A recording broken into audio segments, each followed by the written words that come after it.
بسم اللہ الرحمن الرحیم۔ لیکن ہمارے عظیم میزبانوں نے یہ کہتے ہوئے ہمیں اجازت دینے سے انکار کر دیا کہ ابھی تک آپ لوگوں کے پاؤں کے زخم مکمل طور پر ٹھیک نہیں ہوئے ہیں، جس کی وجہ سے اس سخت سردی اور برف باری کے موسم میں ابھی تک آپ لوگ سفر کے قابل نہیں ہیں، اس لیے ہم آپ لوگوں کو ہرگز جانے کی اجازت نہیں دیں گے۔ ہمارے اصرار پر ہمارے رحم دل اور جان نچاور کرنے والے میزبانوں نے کم از کم پاؤں کے زخم ٹھیک ہونے تک ہمیں سفر نہ کرنے کا مشورہ دیا۔ ہفتہ بھر آرام کرنے اور عمدہ مقفی غذا کھانے سے ہماری صحت اچھی ہو گئی، جسم تر و تازہ اور توانائی بحال ہو گئی۔ مکھن، دودھ اور گوشت کے استعمال نے ہمیں مکمل طور پر چاقو چوبند کر دیا۔ علاوہ ازیں ہمارے پاؤں کے زخم بھی مکمل طور پر ٹھیک ہو چکے تھے۔ اب ہم ہر لحاظ سے دوبارہ سفر کرنے کے قابل ہو چکے تھے، چنانچہ ہم نے اپنی میزبانوں سے دوبارہ جانے کی اجازت مانگی۔ اب کی بار انہوں نے ہمیں اجازت دیتے ہوئے ہمیں سفر کی مکمل تیاری کرا دی۔ ہمارا روپ پہاڑی چرواہوں کی طرح کر کے ہمیں پکولیں، ایسی چترالی ٹوپیاں جو شمالی اتحاد کے علاقوں میں لوگ پہنتے ہیں، پہنا دی گئیں۔ اب ہم ہاتھوں میں لمبے لمبے ڈنڈے تھامے مکمل طور پر چوپان چرواہے لگ رہے تھے۔ ہمارے میزبانوں نے بنا ہوا مرغ اور بہت سی خمیری روٹیاں توشہ دان میں باندھ کر ہمارے حوالے کر دیں۔ نماز مغرب کے بعد رات کے اندھیرے میں ہم نے سفر شروع کرنا تھا۔ ہمارے میزبانوں نے اپنے 2 لاٹھی بردار آدمی ہمارے ساتھ کر دیے تاکہ ہمیں حفاظت کے ساتھ طالبان کے علاقے میں پہنچا آئیں۔ جب ہم اپنا سفر شروع کرنے کے لیے اہل خانہ کا شکریہ ادا کر کے رات کے اندھیرے میں گھر سے نکلے تو خلوص، اپنائیت اور محبت بھرا ایک عجیب سا جذباتی ماحول پیدا ہو گیا۔ گھر کے تمام بچے، بوڑھے، جوان اور عورتیں ہمیں رخصت کرنے کے لیے گھر کے باہر آ گئے۔ ضبط کے تمام بند ٹوٹ گئے۔ ہماری آنکھوں سے بے اختیار خوشی کے آنسو جاری ہو گئے۔ تمام اہل خانہ نے ہمیں پرنم آنکھوں اور سلامتی کی دعاؤں کے ساتھ رخصت کیا۔ وقت رخصتی ہم نے ایک مرتبہ پھر اہل خانہ کا شکریہ ادا کیا اور کبھی نہ مٹنے والی محبت بری یادیں لیے ایک مرتبہ پھر عزم سفر ہو گئے۔ رہبر ہمیں کچھ دور تک اسی راستے پر لے کر چلتے رہے جس راستے پر ہم ایک ہفتہ پہلے آئے تھے۔ تھوڑی دور آگے چل کر ہم اپنے رہبروں کی رہنمائی میں ایک نئے راستے پر چلنے لگے اور چلتے چلتے ایک تند و تیز دریا کے پاس پہنچ گئے۔ دریا کے تیز بہاؤ کی وجہ سے دریا کے اندر سے گزر کر دریا پار کرنا ناممکن تھا۔ رہبر نے ہمیں تسلی دیتے ہوئے بتایا کہ یہاں سے کچھ دور پل ہے جہاں پر اگرچہ فوجی پہرے پر موجود ہوتے ہیں، لیکن ہم اس پل کے ذریعے دریا پار کرنے کی کوشش کریں گے۔ ہم نے ڈرتے ہوئے اپنے رہبروں سے کہا، پل پر دشمن کے ہاتھوں ہم کہیں دوبارہ گرفتار نہ ہو جائیں۔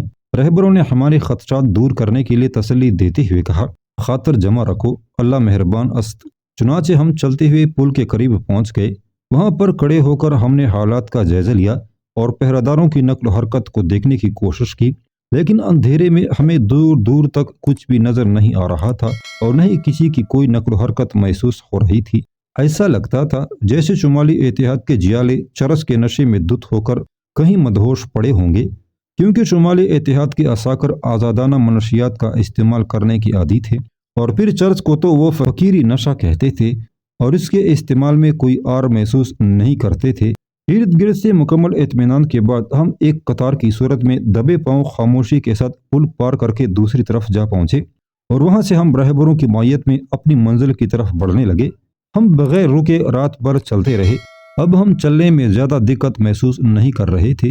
گجر رہبروں کے ساتھ چلتے ہوئے رات کی آخری پہر راستے میں آنے والے ایک پہاڑی درے کے قریب ایک مکان میں پہنچے۔ صاحب مکان ہمارے رہبروں کا کوئی جاننے والا تھا۔ رات کا بقایا حصہ ہم نے اسی مکان میں سو کر گزارا۔ صبح ناشتہ کرنے کے بعد تقریباً صبح 9 بجے ہم نے دوبارہ سفر شروع کیا۔ ہمارے رہبروں نے راستے میں ہمیں کسی سے بھی بات کرنے سے منع کر دیا تھا۔ ہر ملنے والے سے رہبر خود ہی بات کرتے تھے۔ ہم چاروں چونکہ چرواہوں کے بیس میں سفر کر رہے تھے، اس لیے راستے میں عام پہاڑی لوگ ہماری طرف خاص توجہ نہیں دیتے تھے، جس کی وجہ سے اب تک ہمارا سفر پرسکون گزر رہا تھا۔ عصر کے وقت جب ہم سفر کرتے ہوئے ایک پہاڑی چوٹی پر پہنچے تو اچانک ایک آدمی اوٹ سے نکل کر ہمارے سامنے آ گیا۔ قریب آنے پر پتہ چلا کہ یہ شخص شمالی اتحاد کے مخالف قبیلے کا کمانڈر ہے جو ان پہاڑوں میں روپوشی کی زندگی گزار رہا تھا۔ یہ کمانڈر کچھ عرصہ پہلے طالبان کی حمایت کے جرم میں گرفتار ہو کر لرزدہ جیل میں لایا گیا تھا، جہاں پر دوسری جیل میں منتقلی کے دوران یہ کمانڈر پہراداروں کو جل دے کر فرار ہو گیا تھا۔ اس کمانڈر نے دیکھتے ہی خیال محمد کو پہچانتے ہوئے کہا، آپ طالبان کے فلاں ملا صاحب کے ساتھ نہ تھے؟ میں نے تمہیں محاذ پر دیکھا تھا۔ ہم نے اللہ کا شکر ادا کیا کہ کہ اس کمانڈر نے ہمیں لٹدہ جیل میں اچھی طرح نہیں دیکھا تھا، جس کی وجہ سے وہ ہمیں قیدی کی حیثیت سے نہیں پہچان سکا، اور ہم نے بھی اس پر ظاہر نہیں ہونے دیا کہ ہم لٹدہ سے بھاگے ہوئے قیدی ہیں۔ یہ کمانڈر دراصل یہاں سے طالبان کی طرف جانے کی کوشش کر رہا تھا۔ اس کمانڈر کے آدمی حالات کا جائزہ لینے اور ریکی کرنے کے لیے گئے ہوئے تھے، جنہوں نے کچھ دیر بعد آ کر اطلاع دی کہ دشمن نے تمام علاقے کی ناکہ بندی کر رکھی ہے۔ آگے پل پر بھی پہرادار پہرا دے رہے ہیں جو ہر آنے جانے والے پر نگاہ رکھے ہوئے ہیں۔ ایسے میں جب ہم نے گجر رہبروں کی میت میں آگے جانے کا ارادہ کیا تو متذکرہ کمانڈر گرفتاری کے خوف سے ہمارے ساتھ چلنے کو تیار نہ ہوا۔ ہم نے مغرب کے بعد یہاں سے حرکت کی اور پل کے بجائے نالے کے اندر سے گزر کر پار چلے گئے اور عام راستے سے ہٹ کر چلنے لگے۔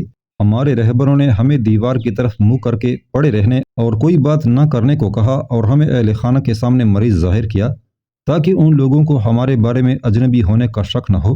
اہل خانہ نے جب ہمارے رہبروں سے ہمارے بارے میں دریافت کیا تو انہوں نے بتایا کہ یہ دونوں مریض ہیں، انہیں علاج کی غرض سے شہر لے جا رہے ہیں۔ صبح ناشتہ کے بعد ہم یہاں سے چل پڑے۔ اس علاقے میں اب ہم دن کے وقت بھی سفر کر سکتے تھے کیونکہ پچھلے راستوں کی نسبت یہاں پر خطرات قدر کم تھے۔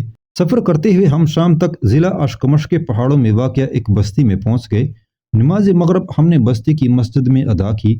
یہاں کی آبادی چونکہ فارسی بانوں پر مشتمل تھی اور اس لیے وہ ہمارے بارے میں تشویش کا اظہار کرنے لگے اور ہم بھی یہاں پر تشویش میں مبتلا ہو گئے کیونکہ ذرا سا شک گزرنے پر یہ لوگ ہمیں گرفتار کر سکتے تھے۔ ہم لوگوں سے بالکل بات نہیں کرتے تھے، اس لیے بستی کے لوگ ہمارے رہبروں سے ہمارے بارے میں پوچھنے لگے کہ یہ کون لوگ ہیں۔ رہبروں نے ان کے سوال کا جواب دیتے ہوئے انہیں بتایا کہ یہ ہمارے چرواہے ہیں، انہیں گوجری زبان کے علاوہ کوئی زبان نہیں آتی، یہ دونوں مریض ہیں، ان کو علاج کے لیے شہر لے جا رہا ہوں۔ بستی کے لوگوں نے قدیم دستور کے مطابق مسجد میں ہمیں کھانا وغیرہ لا کر دیا۔ ہم عشاء کی نماز پڑھنے اور کھانا وغیرہ کھانے کے بعد مسجد میں سو گئے اور صبح نماز فجر ادا کرنے کے بعد ہم دوبارہ اپنے سفر پر نکل کھڑے ہوئے اور ضلع اشکمش کے دیہی علاقوں سے گزرتے ہوئے ہم لوگ قندوز کی طرف بڑھنے لگے۔ یہاں سے طالبان کا علاقہ خان آباد قریب ہی تھا۔ راستے میں ہزارہ قبیلے کا ایک مسلح سپاہی ہمیں ملا۔ ہم نے اس سے محاذ جنگ کے قریبی علاقوں کی صورتحال کے بارے میں پوچھا تو اس نے بتایا کہ آگے بہت خطرہ ہے کیونکہ طالبان اچانک حملہ کر دیتے ہیں۔ پہلے صرف ہمارے پاس گھوڑے تھے، ہمارے گھڑ سوار تیزی سے حملہ کر کے طالبان کا محاصرہ کر لیتے تھے۔ اب طالبان کے پاس بھی گھوڑے آ گئے ہیں جس کی وجہ سے محاذ پر مشکلات بڑھ گئے ہیں اور ہمارے لیے اپنے علاقوں کا دفاع کرنا مشکل ہو گیا ہے۔ متذکرہ ہزارہ ہمیں معلومات دے کر کندھے پر بندوق لٹکائے آگے چلا گیا۔ ظہر کے وقت تک ہم طالبان کے حدود کے قریب پہنچ چکے تھے۔ یہاں پر لوگوں کی آمد و رفت جاری تھی۔ ہمارے ساتھ کئی اور لوگ بھی مل گئے جو طالبان کے علاقوں میں خریداری وغیرہ کے لیے جا رہے تھے۔ بعض افراد کے پاس سواری اور بار برداری کے لیے گدھے بھی تھے۔ ہم سب کے اکٹھے چلنے سے ایک قافلہ کی شکل بن گئی اور ہم اس قافلے کے بیچوں بیچ رہتے ہوئے راستے میں آنے والی مختلف چوکیوں سے عافیت کے ساتھ گزر گئے۔ لیکن ہم جوں جوں آگے بڑھ رہے تھے شمالی اتحاد والوں کا حفاظتی اور چیکنگ کا نظام سخت ہوتا جا رہا تھا۔ جب ہم آخری چوکی عبور کرنے لگے تو ایک سپاہی جو اونچی جگہ پر بیٹھا گزرنے والوں پر نگاہ رکھے ہوئے تھا ہمیں دیکھ کر فوراً نیچے آیا اور اس نے ایک گجر رہبر سمیت ہم تینوں کو قافلے سے علیحدہ کرتے ہوئے کہا کہ تم لوگ آگے نہیں جا سکتے، تمہیں میرے ساتھ چلنا ہوگا۔ رہبر نے شور مچاتے ہوئے کہا چھوڑو، مجھے دیر ہو رہی ہے، مجھے جانے دو۔ چنانچہ اس نے اسے چھوڑ دیا اور ہم دونوں کو اپنے ساتھ اپنی کمین گاہ میں لے گیا اور ہم سے پوچھ گچھ کرنے لگا۔ ہم نے اپنے آپ کو اشکمش کا چوپان ظاہر کیا۔ مسلح سپاہی نے ڈانٹتے ہوئے کہ تم طالبان کے جاسوس ہو، تمہیں صحیح طرح فارسی بھی نہیں بولنا آتی اور کہتے ہو کہ ہم اشکمش کے رہنے والے ہیں۔ ہم نے ایک عذر گڑھتے ہوئے کہا کہ ہم چونکہ پہاڑوں میں بکریاں چراتے ہیں اور ہمارا شہروں میں آنا جانا کم ہے، اس لیے مکمل فارسی نہیں بول سکتے۔ ہمارے اس عذر پر وہ اور بھی غضبناک ہو کر کہنے لگا تمہاری شکل و صورت اور زبان چغلی کر رہی ہے کہ تم لوگ پاکستانی ہو، سچ سچ بتاؤ کہ تم لوگ کون ہو۔ یہ کہتے ہوئے اس نے ڈنڈا اٹھایا اور 5-6 ڈنڈے ہمیں رسید کر دیے۔ اتنے میں دوسرا سپاہی بھی آ گیا اور آتے ہی کہنے لگا کہ دونوں پاکستانی ہیں۔ اب تو پہلے کو بھی یقین ہو گیا کہ ہم پاکستانی ہیں۔ ہر گزرتے لمحے کے ساتھ ان لوگوں کے رویے میں سختی آتی جا رہی تھی۔ ہم سخت پریشانی میں مبتلا ہو گئے۔ کین منزل کے قریب پہنچ کر پھر منزل ہم سے دور ہوتی نظر آنے لگی۔ پکڑی جانے سے ہماری ساری محنت اکارت جاتی نظر آ رہی تھی۔ ایسے میں ہم دل ہی دل میں نہایت عاجزی اور انکساری کے ساتھ رب کائنات کے حضور گڑ گڑاتے ہوئے دعائیں کرنے لگے۔ اے رب کریم، تو نے کہاں کہاں ہماری مدد نہیں کی، تو نے ہی ہمیں جیل کی اذیتوں سے نجات دی، کٹھن راہوں میں تو نے ہی ہماری مدد کی، اور تیری ہی مدد و نصرت سے ہم یہاں تک پہنچنے میں کامیاب ہوئے۔ اس نازک موقع پر کہ جب منزل بالکل ہمارے سامنے ہے، ہماری مدد فرما اور ہمارے یہاں سے نکلنے کی کوئی سبیل پیدا فرما اور ہمیں اس مصیبت سے نجات عطا فرما۔ اچانک ایک سفید ریش بزرگ گھوڑ سوار سامنے نمودار ہوا اور ہماری مظلومانہ حالت دیکھ کر انتہائی باروب آواز میں مسلح سپاہیوں سے پوچھنے لگا کہ یہ کون لوگ ہیں، انہیں آپ لوگوں نے کیوں پکڑ رکھا ہے؟ سپاہیوں نے جواب دیتے ہوئے کہا کہ یہ طالبان کے جاسوس ہیں۔ سفید ریش بزرگ نے گرجتے ہوئے کہا، کیا جاسوس ایسے ہوتے ہیں؟ ان کے جسموں میں جان دکھائی نہیں دیتی، کمزوری سے یہ مرتے ہوئے نظر آ رہے ہیں، اور تم کہتے ہو کہ یہ جاسوس ہیں۔ ماہ رمضان ہے اور افطار کا وقت بھی قریب ہے، لہٰذا ظلم نہ کرو۔ یہ کہہ کر سفید ریش بزرگ گھوڑے سے اترے اور ہمیں بازوں سے پکڑ کر اٹھاتے ہوئے انہوں نے کہا، اٹھو اور جدھر جانا چاہتے ہو چلے جاؤ۔ سفید ریش بزرگ کے جلال اور رعب کی وجہ سے سپاہیوں کو ان کے آگے کچھ بولنے کی ہمت نہ ہوئی اور وہ منہ ہی دیکھتے رہ گئے۔ جب ہم موقع غنیمت جانتے ہوئے تیز تیز قدم اٹھاتے ہوئے حد بندی والے پاٹک کی طرف بڑھنے لگے، ہم اس خوف سے تیز تیز چل رہے تھے کہ کہیں پیر نہ پکڑ لیے جائیں۔ جب ہم پاٹک کی چوکی پر پہنچے تو چوکی والے نے ہم سے پوچھا، کیا اجازت ہو گئی ہے؟ ہم نے جواب دیتے ہوئے کہا، ہاں ہو گئی ہے۔ چنانچہ اس نے ہمیں گزرنے دیا۔ اس سے آگے شمالی اتحاد کا کوئی آدمی نہیں تھا۔ طالبان کی حدود میں داخل ہونے کے لیے یہ چند گز کا فاصلہ ہمیں سینکڑوں میل لمبا محسوس ہو رہا تھا۔ ہم اپنے آپ کو جلد از جلد طالبان کی حدود میں پہنچانا چاہتے تھے، اس لیے تیز تیز چل رہے تھے۔ جیسے ہی دشمن کی حد ختم ہوئی اور طالبان کی حدود شروع ہوئی تو ہماری جان میں جان آئی۔ ہم تھوڑا سا مزید آگے گئے تو وہاں پر دونوں گجر جوان کھڑے ہوئے تھے جو مسافروں کو کسی طریقے ہمیں چھڑوانے کے لیے تیار کر رہے تھے۔ ہمیں دیکھتے ہی دونوں بے پناہ خوشی سے اچھلتے ہوئے آئے اور ہم سے بغل گیر ہو گئے اور ہمیں آزادی کی مبارکباد دینے لگے۔ انہیں ہماری آزادی کی خوشی کے ساتھ ساتھ اس بات کی بھی خوشی تھی کہ ان کے قبیلے نے ان کو جو ذمہ داری سونپی تھی اب اس میں وہ سرخرو ہو چکے تھے۔ آگے چل کر ہمیں طالبان کے پہرہ دار ملے جنہوں نے ہمیں گاڑی میں بٹھا کر قندوز شہر میں پہنچا دیا، جہاں ذمہ دار طالبان ہمارا حال احوال سن کر بہت زیادہ خوش ہوئے اور انہوں نے ہمیں قندوز محاذ کے بڑے کمانڈر سے ملوایا جنہوں نے ہم سے جیل اور جیل سے فرار کی مکمل روایات سنی۔ کمانڈر صاحب ہمارے فرار کی سرگزشت سن کر بہت خوش ہوئے اور انہوں نے ہمیں بہت بہت مبارکباد دی۔ قندوز کے ذمہ دار طالبان نے ہمیں نئے کپڑے، پگڑی، جوتے اور نقد رقم انعام کے طور پر دی۔ ہم کچھ دن قندوز کے محاذ پر مجاہدین کے ساتھ ٹھہرے اور عید الفطر ان کے ساتھ منائی۔ عید کے بعد طالبان نے ہمیں فوجی تیاری کے ذریعے کابل پہنچا دیا۔ کابل پہنچنے پر ہمارے ساتھیوں نے ہمارا پرتپاک استقبال کیا اور ہمارے آزاد ہونے پر بہت زیادہ خوش ہوئے اور ہمیں مبارکباد دی۔ چند دن کابل میں گزارنے کے بعد ہم اپنے گھروں کو روانہ ہو گئے۔ تقریباً 1 مہینہ گھر پر گزارنے کے بعد میں دوبارہ افغانستان محاذ پر پہنچ گیا۔ ساتھیوں کے فرار کی داستان مکمل قلم بند کرنے کے بعد جیل کی داستان اسی جگہ سے دوبارہ شروع کرتے ہیں جہاں سے چھوڑی تھی۔ جب کئی دنوں تک فرار ہونے والے قیدیوں کو جیل سربراہ ایوب خان اور اس کا عملہ تلاش کرنے میں ناکام ہو گیا تو اعلیٰ حکام نے ایوب خان اور اس کے پورے عملے کو معطل کر دیا اور ان کی تفتیش شروع کر دی۔ اس عملے کی جگہ تخار اور ضلع ورسج کے افراد پر مشتمل نیا عملہ آ گیا۔ یہ نیا عملہ 2 گروپوں پر مشتمل تھا۔ ایک گروپ تخاریوں کا تھا جن میں امیر خان سابقہ ذمہ دار تخار جیل، امیر خان کا چھوٹا بھائی قاضی عثمان اور چند دیگر اہلکار شامل تھے، جبکہ دوسرا گروپ ورسج کے لوگوں کا تھا جن میں مخدوم عبدالرقیب، مولوی عبدالخالق اور چند دیگر اہلکار شامل تھے۔ مخدوم رقیب تمام جیل انتظامیہ کا سرپرست اعلیٰ جبکہ امیر خان سپرنٹنڈنٹ جیل تھا۔ نئے عملے نے آتے ہی قیدیوں کی تفتیش شروع کر دی۔ مخدوم عبدالرقیب نے سب سے پہلے ہم قیدیوں کے ذمہ دار بائی رحمت اللہ سے تفتیش شروع کی۔ اس نے بائی رحمت اللہ کو مختلف طریقوں سے ہراساں کرنے کی کوشش کرتے ہوئے اس سے پوچھا کہ بتاؤ قیدی کس طرح بھاگے ہیں؟ بائی رحمت اللہ نے جواب دیتے ہوئے کہا کہ میں نہیں جانتا کہ یہ قیدی کس طرح بھاگے ہیں۔ مخدوم رقیب اور امیر خان نے زور دیتے ہوئے بائی رحمت اللہ سے کہا، یہ کیسے ہو سکتا ہے کہ تمہیں ان قیدیوں کے فرار کا علم نہ ہو، حالانکہ تم تمام قیدیوں کے باشی یعنی ذمہ دار ہو، تمہیں ان کے فرار ہونے کا ضرور علم ہوگا، بلکہ ان کے فرار میں یقیناً تمہارا ہاتھ بھی ہوگا۔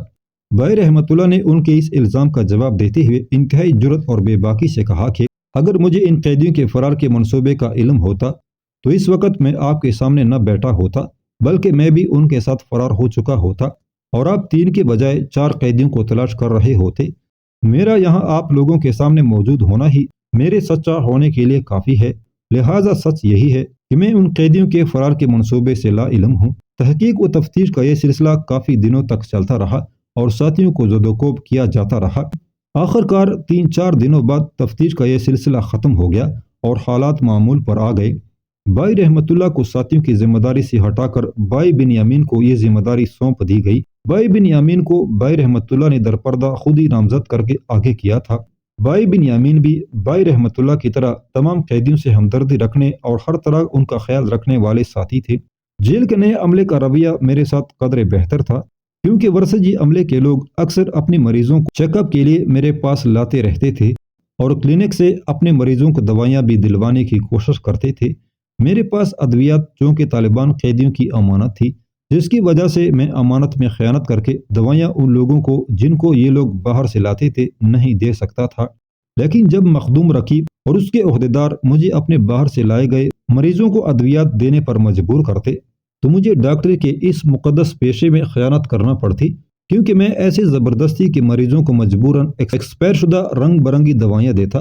اگر میں یہ غیر انسانی اور غلط کام جس پر یہ لوگ خود مجھے مجبور کرتے تھے نہ کرتا تو مریض قیدیوں کے لیے چند ہفتوں میں کچھ بھی نہ بچتا، اور پھر یہ ادویات شمالی اتحاد کی طرف سے بھی فراہم کردہ نہیں تھی جن پر ان کا کچھ حق ہوتا، بلکہ یہ ادویات جو کلینک میں میرے پاس تھی طالبان کی طرف سے فراہم کردہ تھی، جن کو میں اپنی مرضی سے استعمال کرنے کا مجاز نہیں تھا۔ البتہ جیل کے پہرے داروں وغیرہ کو جو بیمار ہوتے ان کا علاج کرنے اور انہیں مناسب دوائی دینے کی مجھے اجازت تھی، اور انہیں میں بوقت ضرورت دوائیاں دیتا بھی تھا۔ لیکن عجیب بات یہ تھی کہ جن باہر کے مریضوں کو مجبوراً میں ایکسپائر شدہ اور رنگ برنگی دوائیاں دیتا تھا وہ انہیں خراب دوائیوں سے تندرست ہو جاتے تھے اور میری تعریفیں کرتے نہیں تکتے تھے۔ میں ان لوگوں کو نقصان پہنچانے کی غرض سے یہ خراب دوائیاں نہیں دیتا تھا، بلکہ میں اپنے قیدی ساتھیوں کا حق بچانے کے لیے ایسا کرتا تھا کہ جن کا یہاں کوئی پرسان حال نہیں تھا۔